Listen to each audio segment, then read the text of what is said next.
I'll go to a series I'm going to call Anime Book Club, which I'm sure has already been taken many times beforehand, but we're doing it anyways. Just like the name implies, we're going to be reading some manga and light novel titles and then talking about them. The gimmick that I want to try to go with for this series is at the end of each video, I'm going to tell you guys the next books that I'm going to read and discuss. So if you want to read them beforehand and leave comments about your thoughts on them, you can do that and I can read them for the next video. Anyways, for this first episode, we have 3 manga that have been sent to me by Yen Press. So they originally sent it to me to review for my anime website Jotaku Network, but I decided I could also just talk about them here in a video. The last time I ever made a video talking about a bunch of books I read, it was about 3 light novels, so I felt it was fitting to make this first episode about 3 mangas. But after this, I'll make it more mixed, so it'll be like 2 manga and 1 light novel in each episode. So for this first episode, we have these 3 manga from Yen Press, all of which seem to be targeted towards female audiences, but we have quite the unexpected range of different types of stories that we got here. So let's just dive right into it.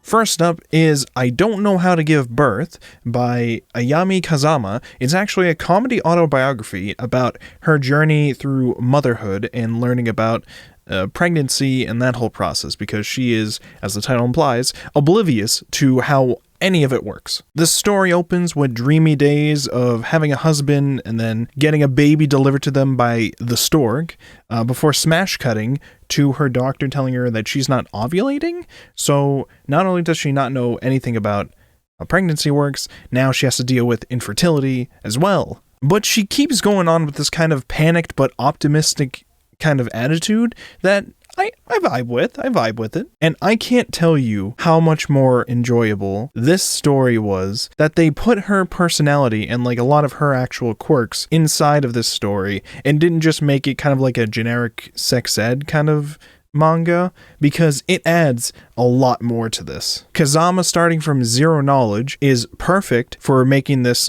partially educational for us. She'll have complicated health concerns explained to her by her doctors, and then she'll regurgitate it, break it down so it's easier for us to digest, and then give us like cute little diagrams related to them, which makes it really, really nice. So we see her dealing with all that firsthand, and then we see her dealing with all the hashtag relatable moments that I'm sure other would-be mothers would also experience in that kind of situation.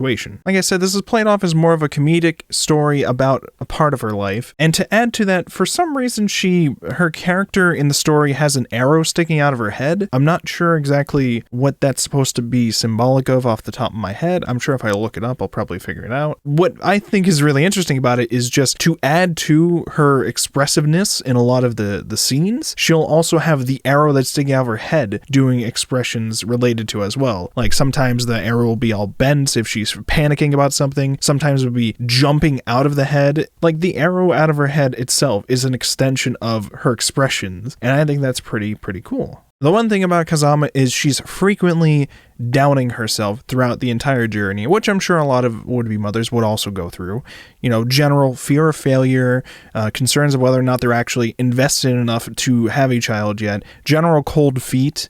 You know, just being scared that you're not going to be a good parent is like a big concern. So for Kazama, she deals with this by mainly seeing maternity as her animal instinct, and so based on evolution, she'll be a natural at it. And that kind of phrasing concerns her husband and some others around her, but the gist of it is she believes in herself and she pushes forward, and that's good. I don't think there could have been a better person to make an autobiography like this. Her personality, her art style, simplified medical understanding, all of this makes a great combination for a pregnancy story / educational kind of experience, and overall an entertaining manga. So yeah, pretty I would definitely recommend this. Surprisingly entertaining experience. Just want to give a quick thanks to Julie Gonowich for the translation and Abigail Blackman for the lettering of this manga.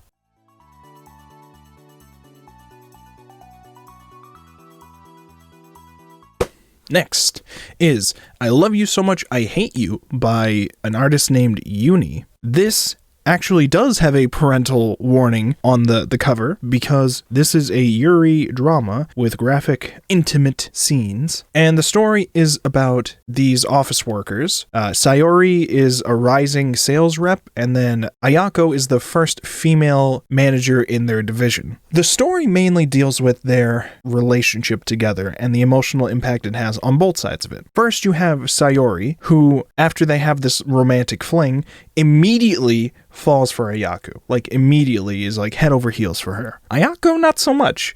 Ayako is already married, so that's already a concern. She's married with a guy who they're pretty much expected to like have a kid together and then establish a family, become a whole big boring deal, and she just kind of feels chained in it, and she especially doesn't like the marriage, how it's going, because she's pretty confident that her husband is cheating on her. To indirectly get back at him, and because she feels chained in this relationship, she basically cheats on him with Sayori, and because she only really sees it as a fling, and mainly at first to just get back at her husband, she doesn't feel the same way about the relationship as Sayori, and she flat out tells her this later on, and this ruins Sayori. She's just gets destroyed, because she feels really, really strongly about Ayako kind of a little too quickly, unhealthily. One of my main concerns about this is, and I do like this, but my main concern is we learn a lot about Ayako's side of the story and Ayako's personal life, but we don't really learn much about Sayori, except that she's very emotionally detached to Ayako way too early and is destroyed when she doesn't feel the same way about her. It says a lot to me that we don't really know much about her outside of the actual relationship itself. Aside from all that, the art here is sleek, and the professional setting appeals to a lot of my own personal taste, honestly. And what I really enjoy with this is how it handles Ayako's crumbling marriage, where there's not too many scenes with her and her husband, but the scenes that do happen, on its surface, the conversations they have, everything seems fine. But,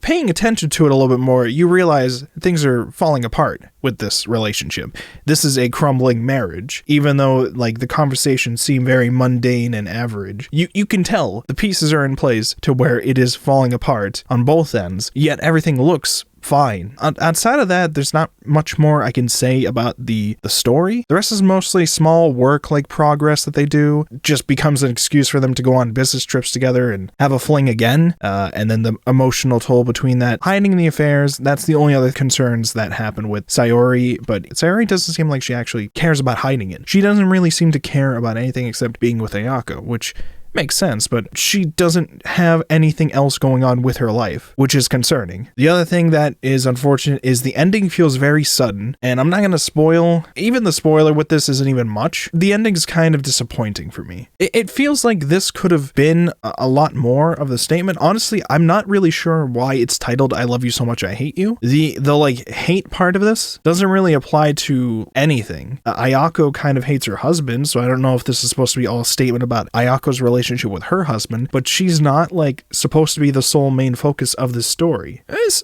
solid, okay. It's pretty good. It's all right. Could have been more. That's all I'm saying. So anyways, thank you so much to Eleanor Ruth Summers for the translation and Erin Hickman for the lettering. Thank you so much for that.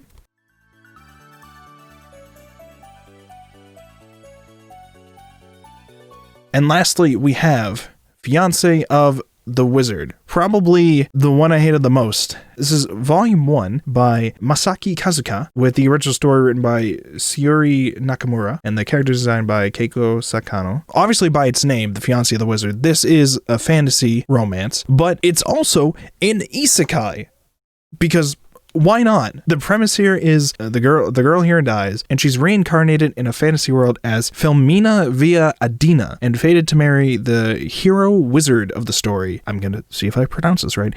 Edgy Dyrus. He's nicknamed Eddie, so it just makes it easier. So you get this edgy wizard boy with magic so strong he's kind of an outcast, and you got our pretty noble heroine who wants to learn magic but keeps struggling with it. So they become childhood magic study friends, and then one day he accidentally burns her, and he burns her so badly that as a result he pretty much has to get engaged with her because nobody else would take her, and he kind of feels responsible. But as it turns out, both of them don't really mind that at that point anyways. They're pretty happy to like become engaged with each other because they do care about each other at this point, which is concerning because they're children and we got rushed through all of their childhood scenes. We didn't really get to see much of it. We see a little bit more through like flashbacks that Eddie has while he's in school, but this next segment is where it's a problem because this takes up like I think a third of the book, this next part. Okay, so obviously they can't get married as kids. They have to wait until they're older. After the incident happens, Eddie ends up going to a wizard school, like a magic school for years, and Filmina Mina just kind of stays home. She's the main character, by the way. All she does is just stay home, and they send letters to each other. And you see more about the wizard side of what's going on with his life than you do about the actual main character of this story, who just sits at home and worries about how their relationship is doing through like letters. If he doesn't respond to the letters quick enough, she's panicking about it. And that's a little concerning. When they finally meet up again after all these years, the first words he says to her is, "You haven't changed at all. How disappointing." And it's brushed off in the story as just he's trying to hide his shyness and just massively screwed it up. But honestly, yeah, he's more right about that than he knows. She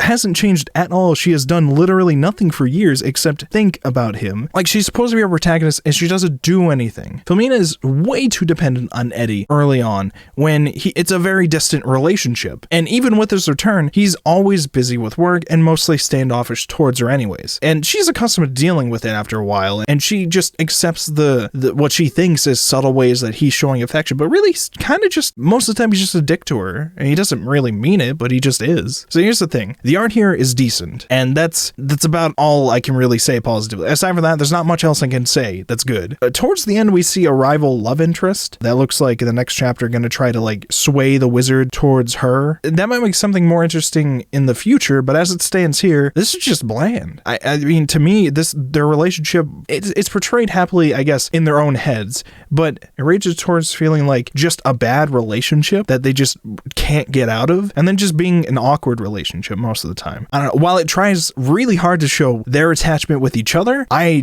find it difficult to be attached with anybody in this story. I don't know, I guess this is for homebodies that like pretty art and not much else. I threw that, but I have to read the names of the people, and I'm supposed to thank for the... God damn it. Thank you to Karen McGilcuddy for the translation and Elizabeth Kolkman for the lettering.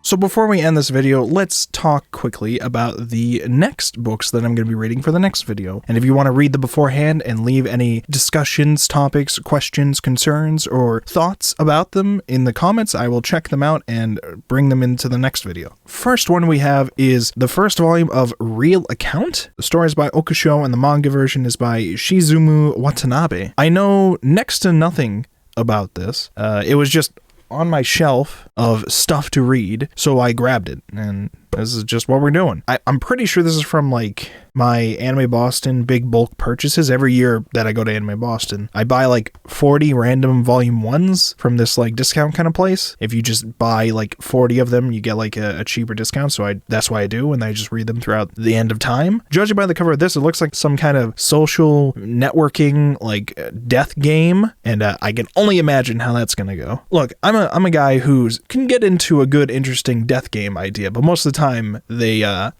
deal with topics that are way above their pay grade and don't know how to deal with it properly. So I don't know. I'm gonna have concerns going into this, but social media death game could be interesting. And on the back there's a quote from Kotaku about this, and it says, "Social commentary wrapped in a battle royale or Sword Art Online-esque death game plot." So do with that information what you will. Then we have the manga omnibus of Sazan and Comet Girl by Yuriko Akawase. Now this one I don't actually have a physical copy of it, so I have it on my Kindle. This one was sent to me by Seven Seas Entertainment. So it's supposed to be like a sci-fi romance action adventure inspired by like a lot of the older kind of sci-fi manga art styles. And this one is actually full color, so that's going to be interesting. And lastly, we got The Garden of Words, another one that's been sent to me by Yen Press. This is a novelization of Makoto Shinkai's shorter movie he made. A high schooler who's a shoemaker trying to like grow up and mature in the world. I don't remember too much. It's been a while since I watched the movie,